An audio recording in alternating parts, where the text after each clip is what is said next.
RTCI nous réunit.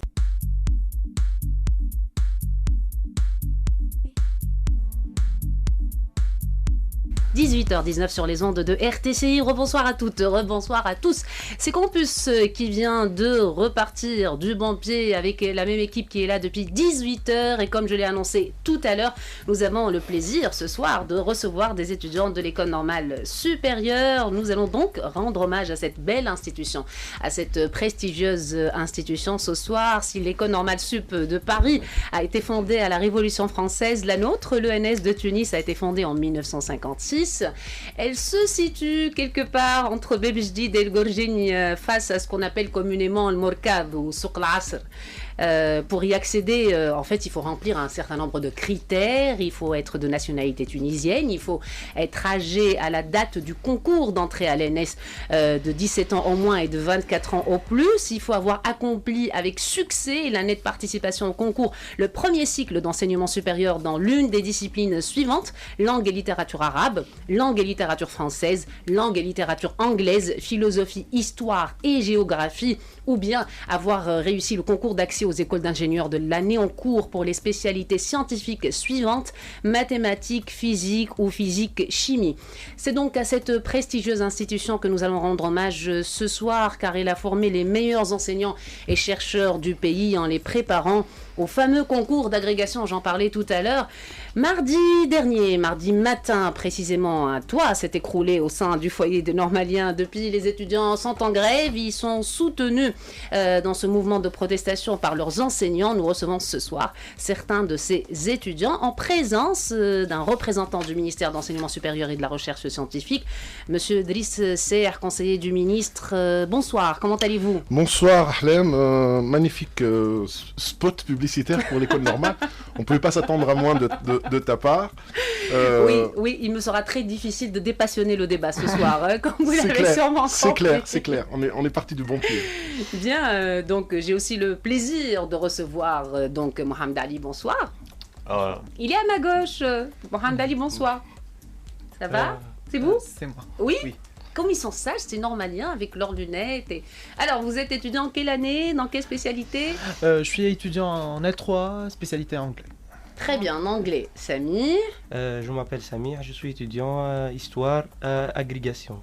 Ah, vous êtes un agrégatif, très Oui. bien. Et j'ai aussi Salma ce soir. Bonsoir Salma. Je suis Salma, une étudiante en L3 français. D'accord, francisante. Et Riyad, le dernier. Bonsoir, je suis Ayazab, étudiant en 3e année de licence en lettres, littérature et civilisation anglaise. Très bien, très bien. C'est bien que vous représentiez ce soir différentes disciplines. Les scientifiques ne sont pas là, mais ils participent néanmoins au mouvement de protestation. Donc depuis mardi dernier, vous avez en fait quitté le foyer universitaire parce que vous aviez peur pour votre sécurité, et désormais vous logez dans les couloirs de l'École normale supérieure. Alors vous êtes soutenu par vos enseignants, par le directeur également de l'École normale supérieure, qui a publié un statut sur sa page Facebook où il déplore l'état actuel de votre foyer universitaire. Vous êtes là aujourd'hui parce qu'un toit s'est écroulé au sein de ce foyer universitaire, mais j'ai quand même l'impression que c'est la goutte qui a fait déborder le vase. Donc on va un tout petit peu faire le tour de la question avant d'évoquer tous les points ce soir que vous aimeriez avancer, que vous aimeriez expliquer. Est-ce qu'on peut rappeler ce qui s'est passé mardi dernier? Alors qui y va? D'accord. Donc ce qui s'est passé, c'est que... Mohamed Ali. Oui, Mohamed Ali. Je suis mon petit schéma. Oui. Oui. Donc un toit s'est écroulé en la présence d'une étudiante dans sa chambre. Elle était endormie. Donc à 11h du matin, le toit s'est effondré. Pour préciser, ce n'est pas vraiment la dalle, mais c'est le faux plafond. D'accord. Pour faire justice aux faits. Donc suite à cet accident, la directrice du foyer universitaire, qui est actuellement, qui appartient à l'OEUN, Office des offres universitaires du Nord. Donc, ce qui a eu lieu, c'est la séparation depuis 2014. C'est ça, c'est tout et- récent cette histoire. Oui, oui. Oui. Et plus visiblement de cette année universitaire, entre le foyer qui appartient à l'OEUN et l'école normale. D'accord. Avant Mhm. 2014, ce n'était pas le cas. Mhm. Donc la directrice a essayé de De plus ou moins contenir. de contenir ce qui s'est passé, mais Contenir, je m'interroge sur ce qu'il y a derrière ce verbe contenir. Est-ce qu'il y a un reproche derrière? Est-ce que vous pensez qu'elle a essayé de, comme ça, plus ou moins, De camoufler. de camoufler Ouais, carrément? elle a directement essayé de camoufler les faits. Elle lui a dit de ne pas dire à ses camarades, de ne pas porter plainte et tout. Donc, on en a entendu qu'à 15 heures. D'accord. Et suite à nos protestations, elle a ramené des hommes pour réparer vers 22h. Sans mari, entre autres. D'une façon clandestine. Oui. De toute façon, vous êtes dur ce soir avec cette directrice du foyer On est universitaire. juste. D'accord, très bien. Et est-ce que vous avez été en parler au directeur de l'école normale supérieure, que Oui. je salue, soit dit en passant, Serbib Barklouti? Oui. Vous en avez parlé au directeur, d'accord? Mhm. Et quelle a été sa réaction? Un émoi total, un choc. Ouais. Et puis, on a... Il ne peut pas intervenir parce qu'il n'est pas réellement le directeur Bien du sûr. foyer. Il ne dépend pas tout à fait de lui, ce Oui. foyer. Alors, ce matin, vous avez reçu, il me semble, la visite de Monsieur le ministre d'Enseignement supérieur ainsi que Monsieur Drisser, ici présent. Alors, suite à cette visite, est-ce que vous pensez qu'il y a eu des changements? Est-ce que la situation s'est plus ou moins améliorée? Est-ce qu'elle a Non. été désamorcée ou non? Tout le monde me dit non tout de Tout d'abord. suite. Non, pourquoi? Tout d'abord, je veux dire que les étudiants de l'école normale supérieure sont aujourd'hui et ils veulent plutôt valoriser cette visite qui a eu lieu à la suite d'une pression faite par les étudiants de l'école normale supérieure. Mhm. En même temps, nous sommes en train de poser la question. Pourquoi les responsables choisissent toujours d'intervenir à la suite des catastrophes? Bien, alors les responsables sont là ce soir, ça tombe super bien, Monsieur Drisser. La question s'adresse directement à vous. Pourquoi est-ce que vous intervenez toujours suite à des catastrophes? Parce que nous ne faisons que gérer des catastrophes, justement. Et c'est ce que j'ai dit à 3 représentants des étudiants, dont Salma, qui m'ont posé la question. Et je leur ai dit, justement, on ne fait que les pompiers. Et forcément, donc, quand on est en train de gérer des urgences comme ça, sans arrêt, on n'a pas le temps de prendre suffisamment de recul pour pouvoir faire de l'anticipation. C'est une bâtisse qui est très ancienne.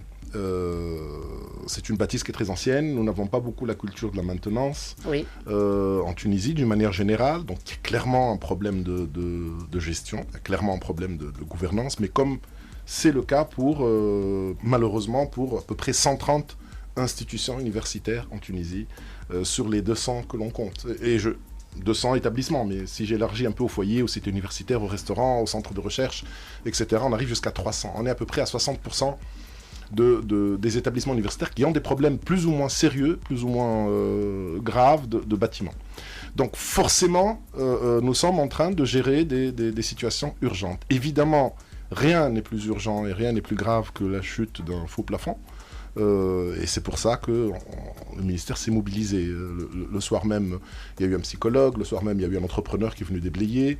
On a commandé le lendemain une expertise pour voir si le bâtiment est encore viable ou pas.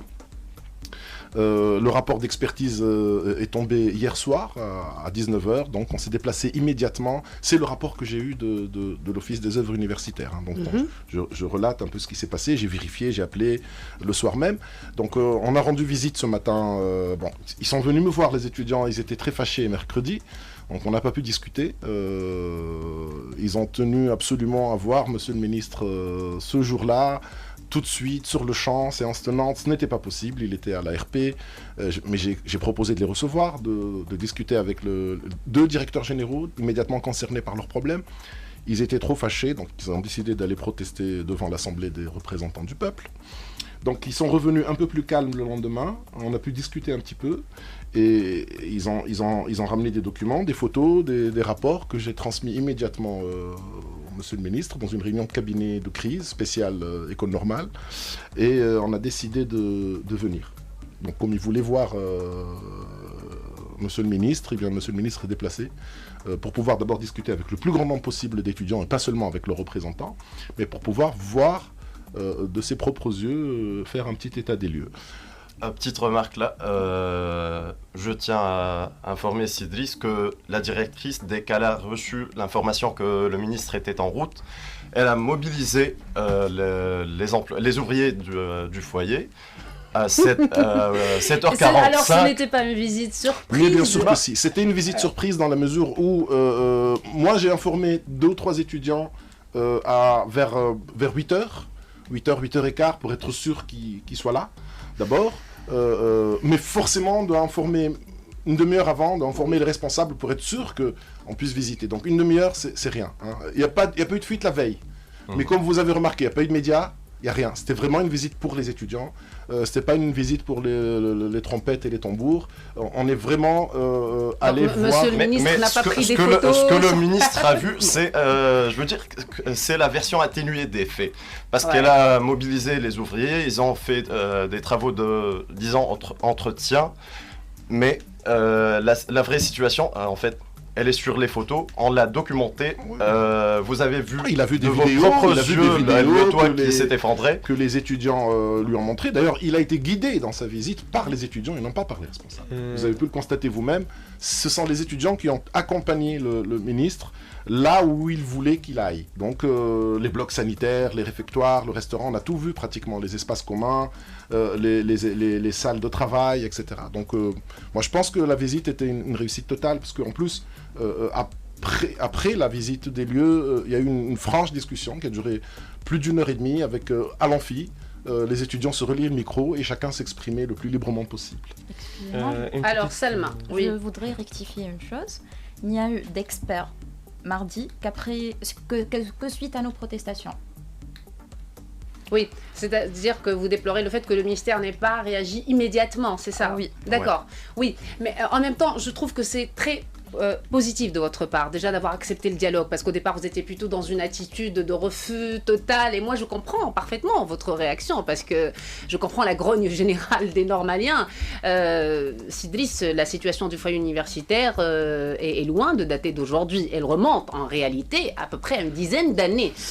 Aujourd'hui, vous héritez d'un legs qui est extrêmement lourd, et c'est bien, finalement, on va dire, c'est un mal pour un bien, parce que c'est le moment ou jamais d'ouvrir ce dossier de l'école normale supérieure. Je sais qu'il y a eu des travaux il y a quelques années sur les sous-bassements de l'école normale supérieure, et qu'après les travaux se sont arrêtés, et que depuis la situation ne cesse de dégénérer. La création même de l'école normale supérieure ça a été faite dans une espèce comme ça d'improvisation générale, où on demandait aux étudiants de déménager d'un local à l'autre.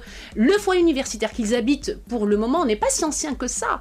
En fait, c'est la bâtisse de l'école normale supérieure qui est ancienne, absolument. Et celle où l'IPECHT, l'actuel IPECHT, se trouve en ce moment, mais le foyer universitaire en lui-même n'est pas si ancien que ça. Donc à mon avis, il doit y avoir quelque chose qui touche au soubassement de la bâtisse de façon générale. Je pense que la macrostructure est saine. Le faux plafond n'a pas été fait aux normes. Ça, c'est le premier rapport d'expertise. Ça veut dire que la structure solide, la structure, les dalles, le béton semble être en parfait état. C'est plutôt les faux plafonds qui n'ont pas été faits dans les normes, mais c'est pour ça qu'on envisage justement de pouvoir arranger les choses assez rapidement. Donc, il suffira d'enlever les faux plafonds, de mettre des gaines, de vérifier qu'il n'y a pas d'autres fissurations ou qu'il n'y a pas d'autres éléments qui présentent un quelconque danger. Évidemment, ils ne remettront pas les pieds au foyer que si nous avons une expertise favorable. Oui, mais ils sont loups. Alors oui, justement, j'allais vous dire. Donc, décision aujourd'hui de Monsieur le Ministre, c'est l'évacuation immédiate du foyer sur la base d'un rapport d'expertise qui a dit clairement, donc l'ingénieur qui a expertisé les locaux, a dit clairement que tous les autres faux plafonds sont faits avec les mêmes défauts que celui qui s'est écroulé. Et il date de combien d'années ce faux plafond? Une vingtaine d'années à peu près, donc 98, 99. Donc en fait on a échappé à une catastrophe générale. 97, voilà, 97. La partie, disons, plus ou moins saine du foyer, elle a été bâtie en 1948, je crois. Mais le secteur où le toit s'est effondré, ça a été bâti... non, non seulement bâti, mais Rénové, voilà. Rénové Rénové. en 97. En 97, il y a 20 ans. C'était quel étage ça Le C'est deuxième étage. Le deuxième étage, d'accord, très bien. Alors moi, j'aurais aussi une autre question à vous poser parce que vous m'expliquiez tout à l'heure que désormais le foyer de l'École normale supérieure ne dépendait plus directement de l'École normale supérieure, mais de l'Office des œuvres universitaires. Pourquoi? C'est la question que je me pose. Est-ce que c'était sous une pression quelconque, Sidri Serre? La règle, généralement, c'est que les foyers dépendent des œuvres universitaires, que les écoles dépendent du ministère directement. Les œuvres universitaires sont une sous-structure du ministère, comme vous le savez. Donc les œuvres universitaires gèrent l'hébergement et la restauration. Sidris, est-ce le cas pour la Subcom, par exemple? Oui, alors c'est ce que j'allais dire. J'énonce la règle, après je parle des exceptions. La règle, c'est ça. Donc ce n'est pas contre nature qu'un foyer ou un restaurant dépendent des œuvres universitaires. Ça, c'est ce que les gens doivent savoir. Ensuite, il y a des exceptions. Donc, c'est le cas de l'IPEST, c'est le cas de Polytechnique, c'est le cas de l'école normale, où il y a une espèce d'internat. Bien sûr, qui est nécessaire à la formation. Voilà, qui est nécessaire à la formation. Il y a une espèce d'imbrication entre l'espace de vie et l'espace de travail. C'était le cas de l'école normale jusqu'en 2014. Après, il y a eu des abus. Il y a eu des voix qui se sont élevées, qui ont demandé à ce qu'il y ait une séparation des deux. Ça peut venir des employés du foyer, de la restauration, qui, eux, trouvent que le fait que les deux structures soient fusionnées les handicape un petit peu par rapport aux avantages des autres personnes qui travaillent dans les autres restaurants. Ils vont travailler plus longtemps, ils vont travailler le dimanche. Donc nous sommes dans des considérations syndicales. Tout à fait. Ils sont en train de saper une institution académique qui est absolument efficace, qui a montré en tout cas, qui a fait ses preuves jusqu'à maintenant. Tout à fait. Mais vous savez très bien que sur les 5-6 dernières années, il y a beaucoup de considérations syndicales ou corporatistes qui ont sapé d'autres structures. Et il faut faire avec. Ça veut dire qu'à partir du moment où, à un certain moment, il y avait une espèce de consensus autour de l'idée de séparer la gestion administrative des deux structures. Ça s'est fait, d'ailleurs, et les étudiants n'ont pas beaucoup protesté au début. Mais après, peut-être qu'ils se sont rendus compte Ils ont pris conscience, je crois. Ils ont pris conscience un an ou deux plus tard. Je veux rectifier que durant l'année dernière, il y a eu une grève des étudiants qui protestaient contre la séparation. Ça a duré 3 semaines. Les ouvriers eux-mêmes étaient en grève durant la grève des étudiants. D'ailleurs, la grève des ouvriers a suscité la grève des étudiants. Et il n'y a pas eu de réponse de la part du ministère. C'est là où je me pose la question. Est-ce qu'il a fallu attendre qu'un toit s'effondre pour connaître la réponse du ministère? C'est ce lien entre la séparation et l'effondrement du faux plafond que je conteste un peu. C'est-à-dire que le faux plafond ne s'est pas écroulé parce qu'il y a eu une fusion ou une séparation administrative. Oui. Bon, c'est un raccourci. Moi, je pense qu'il vaut mieux séparer les deux sujets. Il y a un problème au niveau du bâtiment. Après, les étudiants sont touchés un petit peu dans leur confort par rapport à cette séparation administrative. Et aujourd'hui, parmi les décisions prises, c'est qu'on va réouvrir le dossier de la séparation ou de la Est-ce que le ministère fusion. serait prêt à mener cette guerre contre les syndicats? On préfère ne pas parler de guerre, on préfère plutôt parler de dialogue. Même si parce c'est qu'on une n'est pas en guerre, c'est une vraie guerre. Oui, mais je veux dire, je comprends votre enthousiasme, mais il n'y a pas de guerre.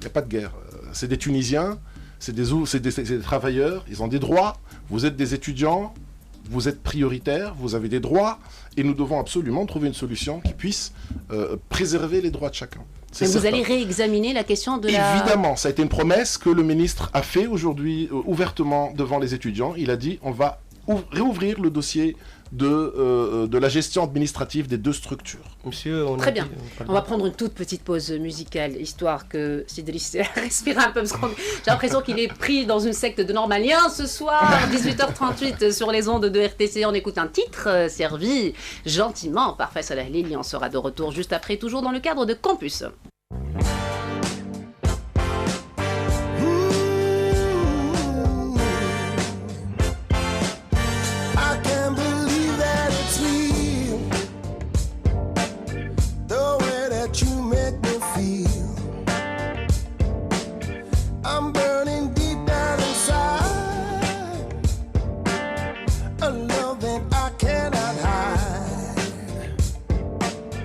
I know it's you. 20h, Campus sur RTCI.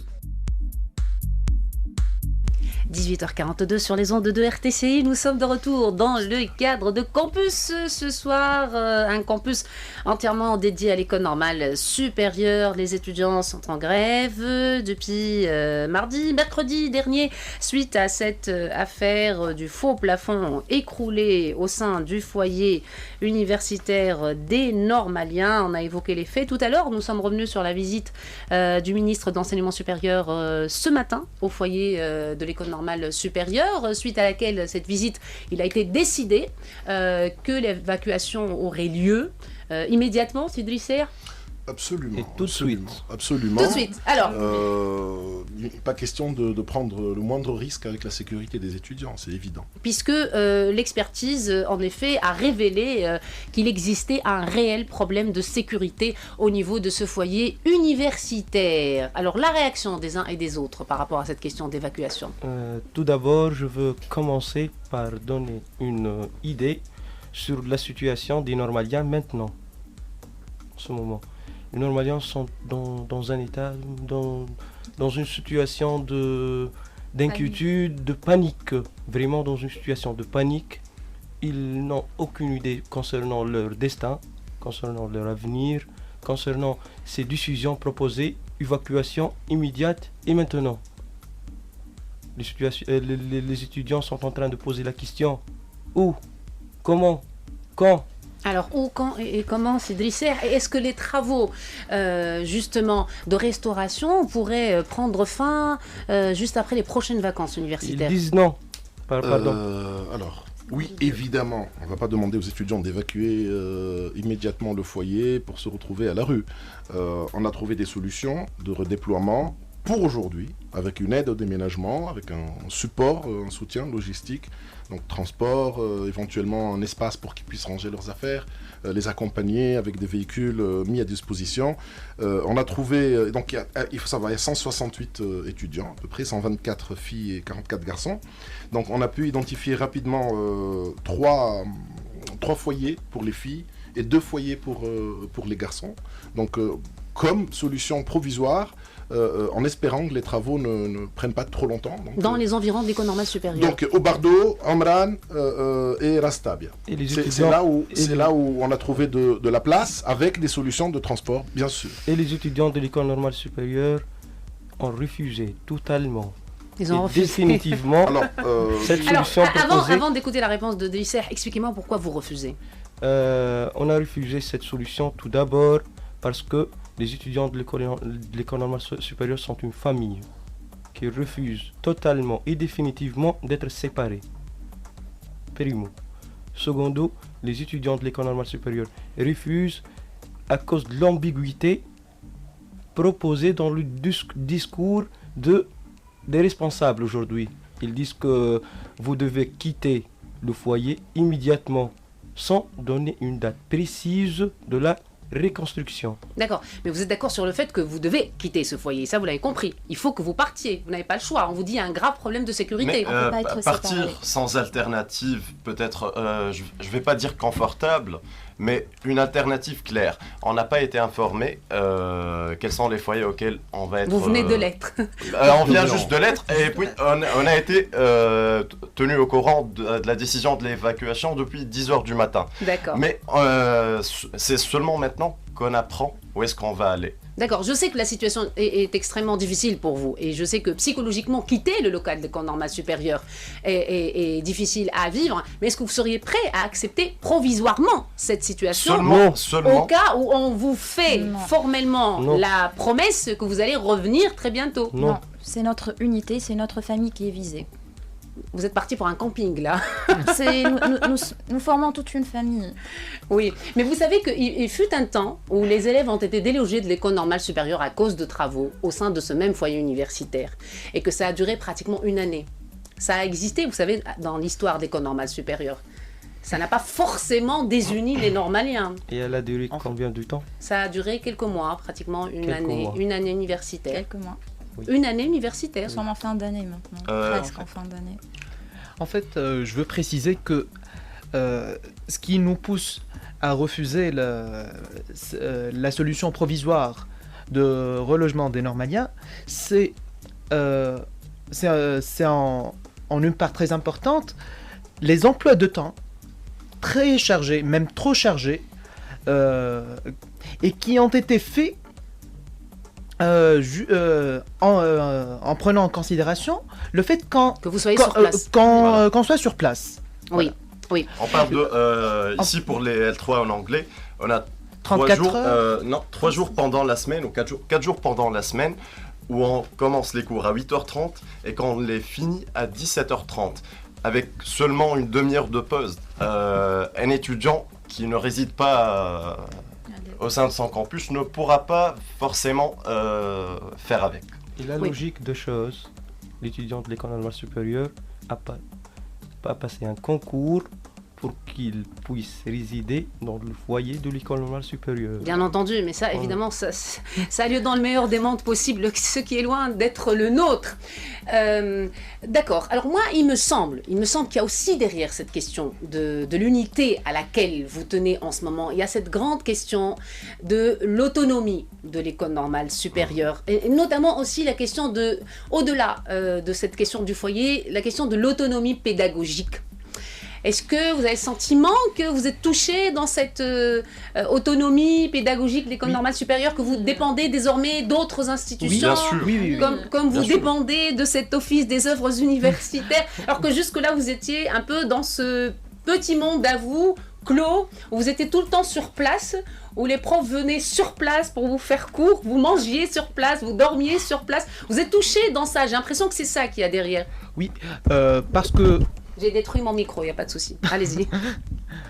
oui, justement, cette question de l'autonomie pédagogique de l'école normale, elle est vraiment mise en valeur parce que la plupart des profs qui viennent nous enseigner sur place sont des vacataires. Ils enseignent dans d'autres institutions, mais ils viennent faire 2 ou 4 heures, 2 ou 4 heures de cours à l'école normale, et ce n'est pas vraiment la meilleure des conditions pour avoir une formation dite exemplaire et qui vise la préparation de futurs professeurs agrégés dans l'enseignement secondaire ou dans l'enseignement supérieur. Ce n'est pas le meilleur des cas.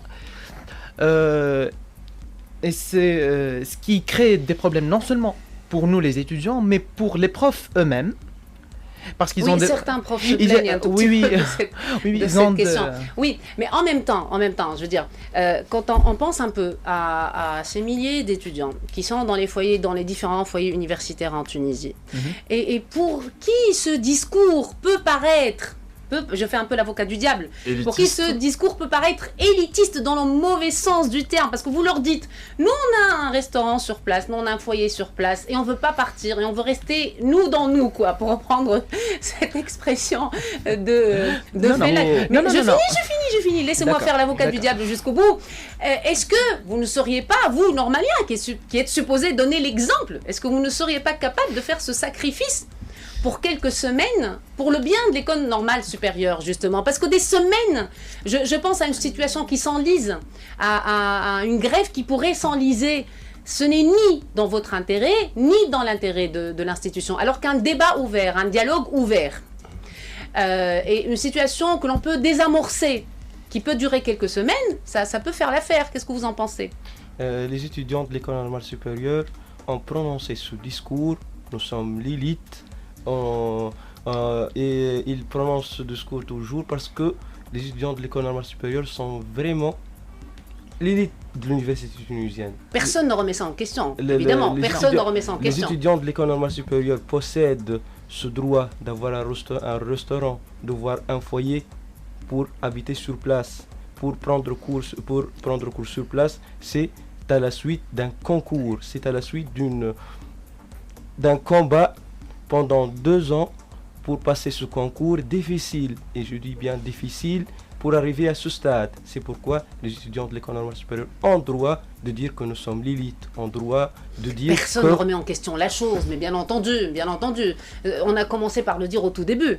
Bien entendu que vous êtes l'élite et que vous allez former la relève universitaire et que vous allez plus tard devenir les meilleurs enseignants. On est tout à fait d'accord sur ça. Mais moi, ma question, elle est simple. Est-ce que vous, en tant qu'élite, vous ne seriez pas prêt à faire une petite concession provisoire. Euh, Alors il y a Salma me dit non, malheureusement- la tête, elle a fait non 20 fois la tête. Malheureusement, on doit répéter toujours le mot non. Non, parce d'accord, que- Salma, dis-moi, pourquoi non?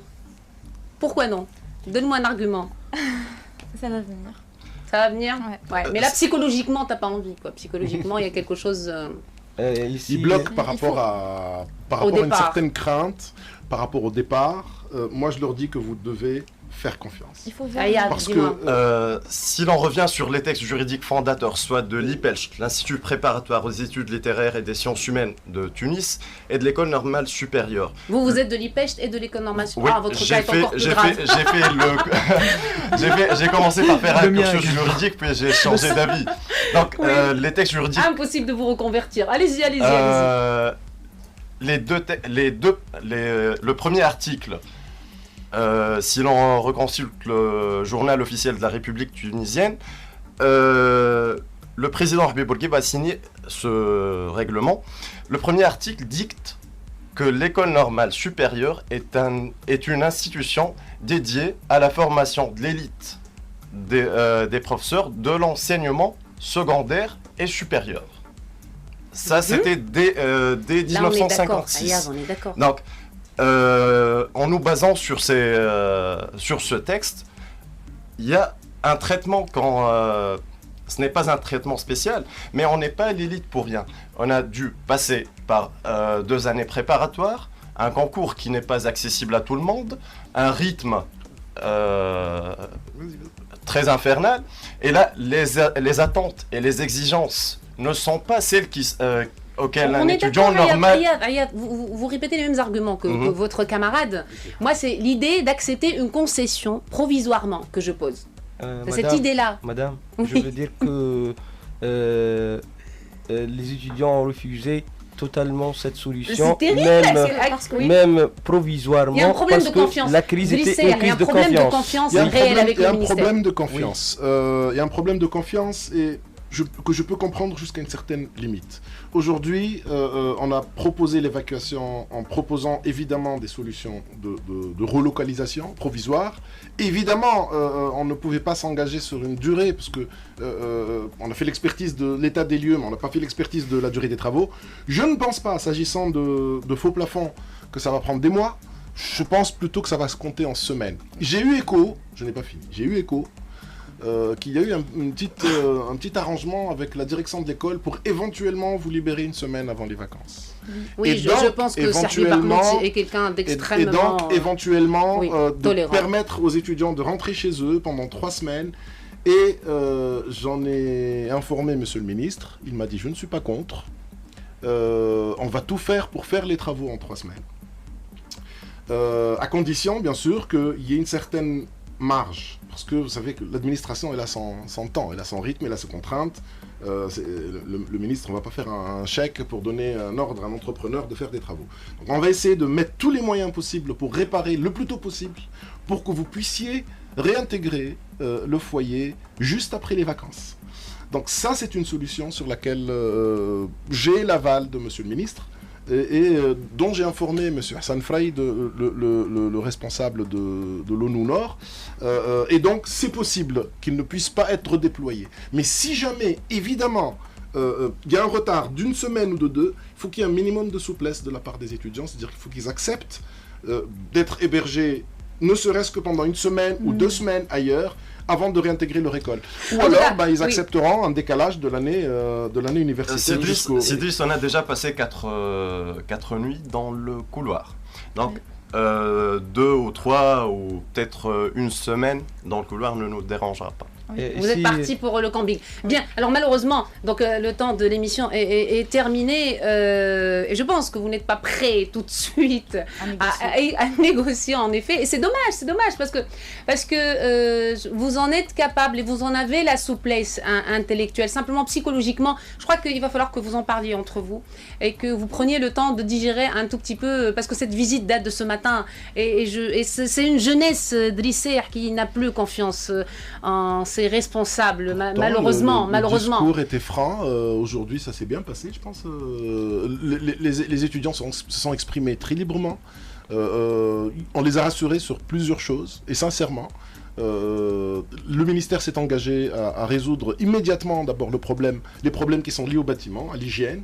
Une enquête administrative sera ouverte immédiatement également pour identifier d'éventuels dysfonctionnements au niveau de la gestion du foyer. Toutes les mesures nécessaires seront prises. Mais aujourd'hui, l'urgence, c'est de ne plus C'est leur dormir sécurité. dans le C'est foyer. leur sécurité. Une petite- En effet. une petite Oui, on va intervention, finir pardon. là-dessus, allez-y.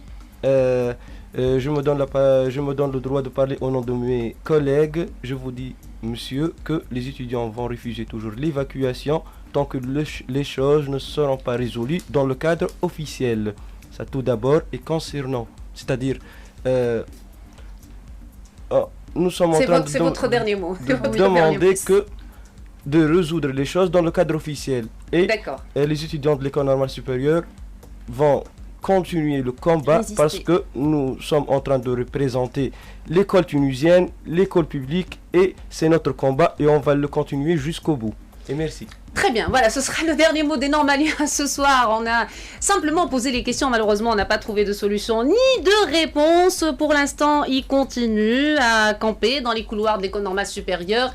C'est bien que vous soyez sortis du silence pour une fois les Normaliens, mais dommage que cela ne se traduise pas par un peu plus de dialogue de votre part. Et moi j'espère beaucoup de votre part. En tout cas, le Normalien aujourd'hui a besoin de voir son statut réhabilité de lycée. Ils ont besoin de considération, ils ont besoin de respect. Ils ont besoin qu'on revalorise le concours d'entrée à l'école normale supérieure et le concours de l'agrégation. Donc c'est très bien que ces dossiers soient posés aujourd'hui et que le ministre d'Enseignement supérieur et de la Recherche scientifique en prenne encore plus conscience. Merci beaucoup Driss d'avoir été notre invité. Merci à tous les Normaliens et bravo encore une fois à cette belle institution universitaire, l'école normale supérieure de Tunis.